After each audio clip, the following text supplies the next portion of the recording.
do that meditation for yourself, because as you practice that, what you'll find is having that compassion for yourself increases your ability to do it to those around you, with those around you. And the amazing thing, it creates the bubble that you can transform into to your next self. It's a really powerful tool.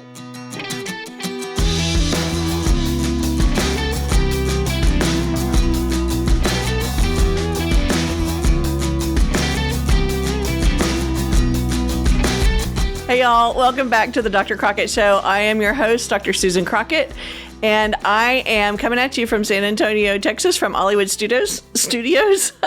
Ollie showing his face, making a little appearance. Aren't you? Are you a good dog? Are you going to help me with the intro today? You are? Oh, okay. You're going to sit up and say hi to the audience? That's such a great little doggy. Thank you. This is going to be a real short one. Yeah. So I wanted to talk with you guys today I wanted to show you something special. The audio is not the greatest, and I really didn't even intend to film this. It was a speech that I did last week at Northeast Methodist Hospital in San Antonio, Texas, for the Women Leading Women leadership group. And it was an incredible C-suite of women, like women leaderships within the hospital where I work. And they had been reading this book by Brené Brown called The Gifts of Imperfection. We will leave affiliate links for Amazon for you in the notes below. So if you want to order it, I love Brené Brown. She's awesome. So I did this speech for them about the secret to accelerating life transformation. And we just thought we would, video it for kicks on the side. And so I didn't really have really great audio hooked up. And it turned out that, I was so deeply moved by the content and how the speech came out that I thought I really wanted to share it with you guys. So I apologize for the audio not being that great. The video is definitely different than what we've done before, but I hope you get a lot out of the content because it was meaningful to me and I wanted to share it with you. So enjoy. Welcome to Women Leading Women. I am so excited to be your first speaker for this. And most of you know me, but I'm Dr. Crockett, Susan Crockett. I'm the owner of Virtuous GYN, and I'm a minimally invasive GYN surgeon here. I work with you guys, and I am just so blessed to be here today for y'all. One thing that you might not know about me is that I also work very closely with Intuitive Surgical, the robot manufacturing company. In fact, I wore this shirt for you. It's got a little logo on it. I wore my good bra today.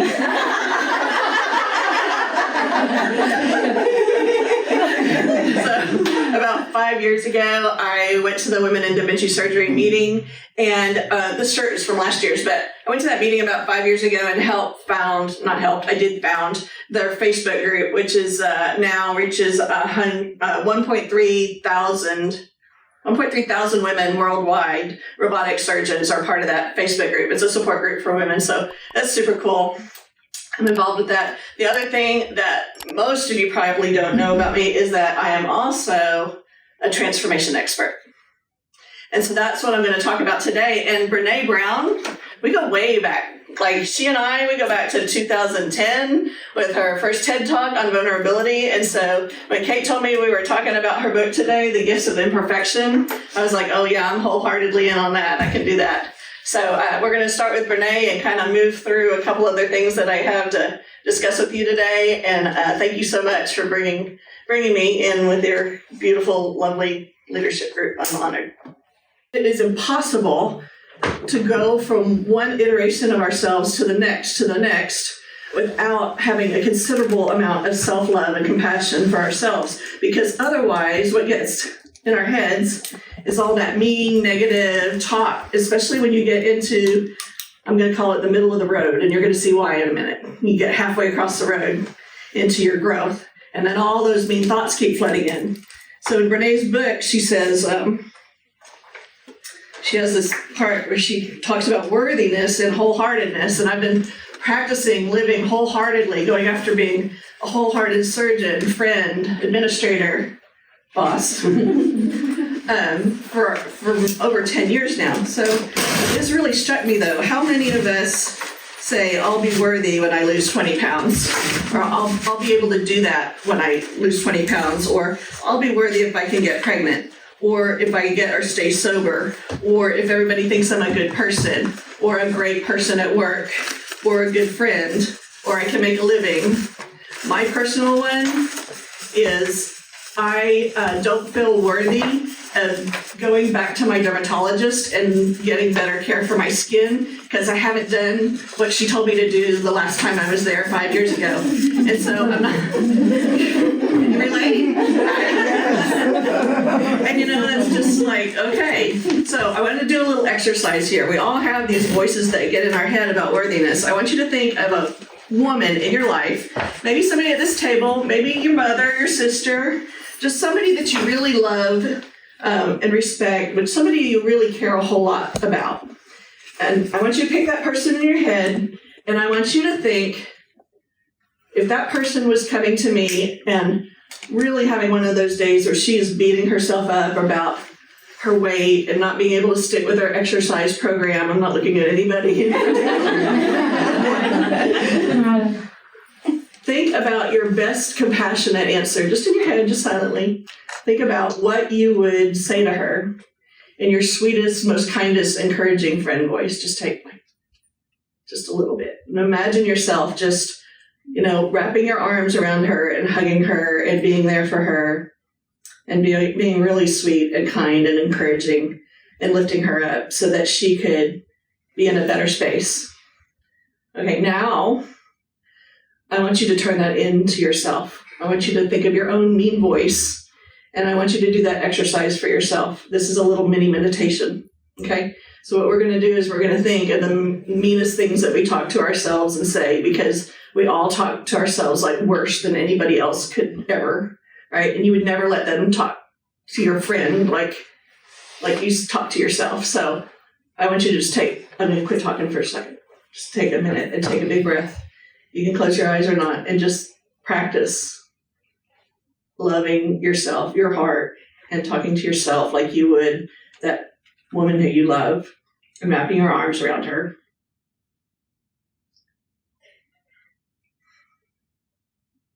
Just breathe for 5 seconds. Okay. So that is my mini meditation exercise. And whenever I find myself in a place where I'm really getting anxious and I'm going through the middle of the road and I'm beating myself up for being late to the OR or whatever it is, just take 5 minutes, take that breath, do that meditation for yourself. Because as you practice that, what you'll find is having that compassion for yourself increases your ability to do it to those around you, with those around you. And the amazing thing, it creates the bubble that you can transform into your next self. It's a really powerful tool. So that was the first thing I wanted to share with you. The second thing I'm going to share with you is a quote that was from the very beginning of me getting to know Brené. Y'all have heard it before, but I'm going to read it, and I didn't give it to you because I want you to listen to it. So this is the quote from Theodore Roosevelt that she opened. Was it Brave, that book? I can't remember which one, but she talks about it is not the critic who counts. It's not the man who points out how the strong man stumbles or where the doer of deeds could have done them better. Y'all, I'm getting choked up. I don't ever get choked up doing this stuff. The credit belongs to the man, the woman, who's actually in the arena, whose face is marred by dust and sweat and blood. Sounds like my OR.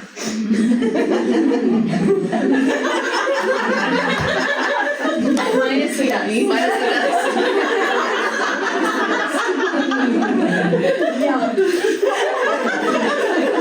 Who strives valiantly, who errs, who comes short again and again because there is no effort without error and shortcoming, but who does eventually strive to do the deeds, who knows great enthusiasms, the great devotions, who spends herself in a worthy cause, who at the best knows in the end the triumph of high achievement, and who at worst, if she fails, at least fails while daring greatly. That's the book it was from, Daring Greatly.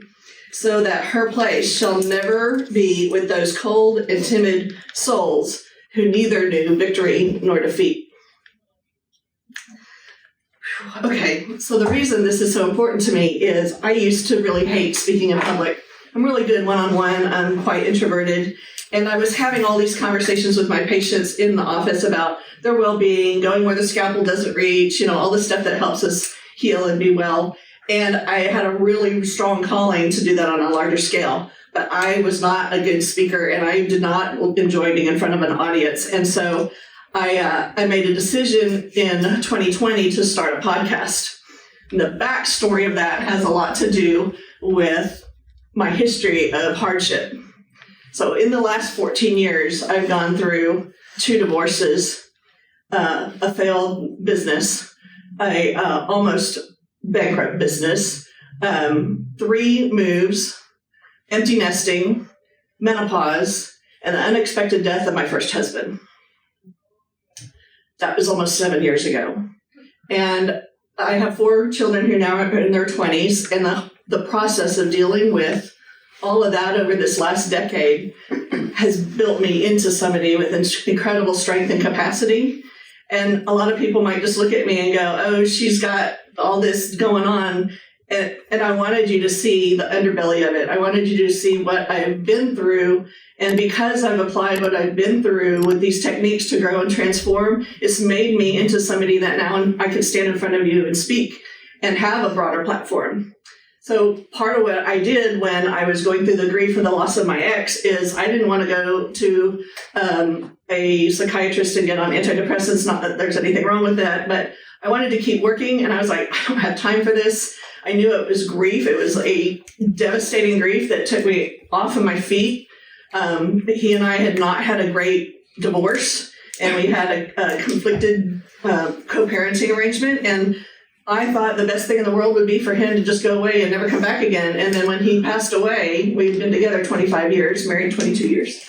It was the deepest, most profound grief I ever had. And by 2019, I turned to a life coaching program to start working through my grief with a life coach online, like watching videos, healing myself kind of thing, and learning about how to manage my mind, which is what life coaching is. And I guess that was 2018 that I started that. I found it because I was dealing with the grief then.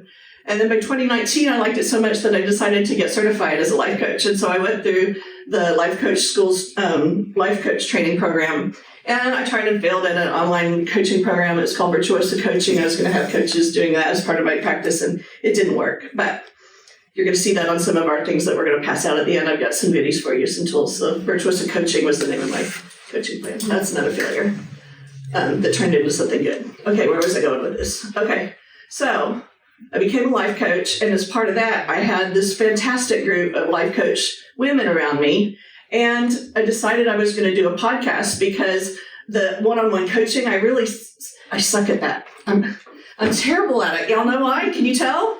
Because I'm a surgeon. Because I just want to get in there and mix it. I'm a terrible life coach. That's when they have the patience to sit there and listen and talk and let people unwind and develop. And I love my life coach very much. She's my sanity, but I'm terrible at it. So I thought, let me just start podcasting. And I started interviewing my life coach friends on Zoom calls. And during 2020, we developed this podcast called Becoming Virtuosa. And it was about becoming the best version of yourself. And the very first episode of that show is called Let the Becoming Begin. And we published it. It's still available on Google and all of the things, Google, Apple Podcasts and Spotify and all that. But I started with this Brené quote because I was stepping into the arena in a way that I never had before, publicly laying it out there, open for social media ridicule and all that. I was very, very, very uncomfortable with that. And so I started that then, and then now it's evolved into the video show, and we stripped the video show out, and the Dr. Crockett Show video becomes the Becoming Virtuous audio. So now we're up to almost 100 episodes. We're about to celebrate 100 episodes of Becoming Virtuosa, and it's really it's really fun. So I wanted to share that with you, and then I wanted to share with you what I'm talking about when I talk about being in the middle. So this is a song called "The Chicken" by Bo Burnham, who is a little bit of somebody who he uses his music to make a statement.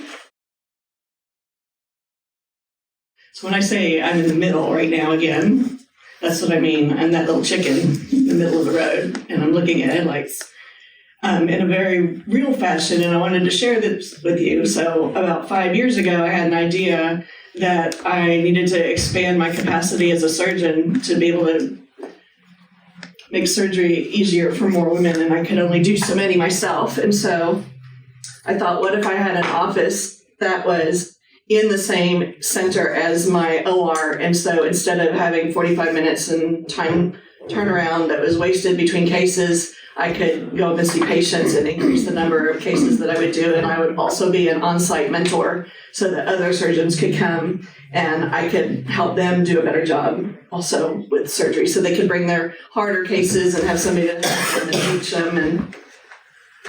And it's taken 5 years for this center to get built. And it's taken us hours and hours and hours and finances and worry and stress. And I'm right in the middle of the hard part, which is when you go from where you were, taking the big step up into the next step that you are. And whenever you're in that middle, in that gap, there are expenses that you don't normally have because you're paying double rent.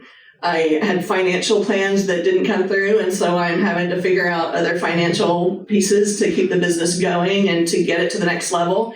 And I'm literally in that gap where we moved into the new office last week. I'm selling my house and moving my kids at the same time. The center for the surgery doesn't open until September, and my 2 new docs don't start until September and October. So I am in this 3-month gap starting now, which is like, Lord, just get me through this couple of months. And in the past, I've been in much harder middles.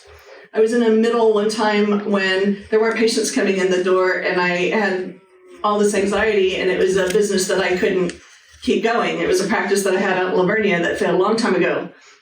This is a different kind of middle. This is a middle where I'm looking at it going, I know this is going to work. I know I can figure it out. I know I can get to the other side, and I know why I want to get to the other side.